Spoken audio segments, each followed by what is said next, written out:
me pose des questions sur le décret de Bologne.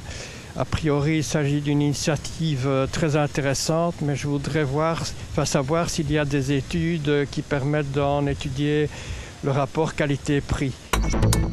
Je répondrai à Philippe que d'abord que le processus de Bologne a permis à des milliers d'étudiants de se déplacer pour des études à l'étranger et que cette possibilité-là n'était offerte auparavant qu'à quelques-uns.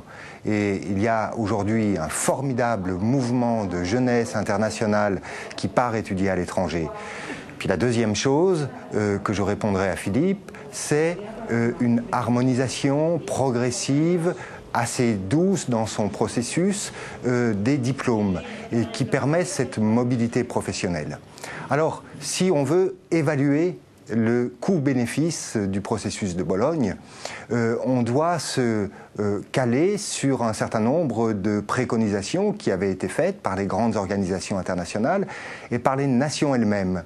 C'est-à-dire, est-ce que les universités peuvent favoriser la prospérité des États, le bien-être des populations, en augmentant la richesse des peuples? Eh bien, ça ne peut pas s'évaluer en 5 ans, en 10 ans, mais ça peut s'évaluer en 30 ans.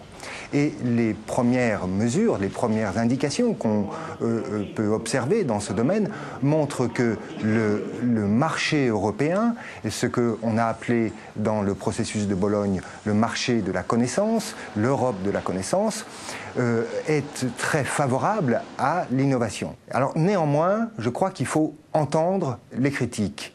Ces critiques disent quoi? Elles disent que peut-être que ce coût-bénéfice pour la prospérité économique ne va profiter qu'à quelques-uns. Et c'est vrai que cette question de la justice doit être posée de manière très nette et parfois un peu frontale. Et je crois que le processus de Bologne est en direction d'une hyper-démocratie, d'abord européenne, qui favorise à la fois la prospérité des peuples, qui favorise la justice, qui doit s'efforcer de favoriser la justice, et on doit entendre que dans l'Europe des universités, il y a ce mot université qui provient de l'universel. Et je crois qu'il faut relier le bénéfice à cette hyper-démocratie d'un monde de la connaissance que peut, je l'espère, favoriser le processus de Bologne.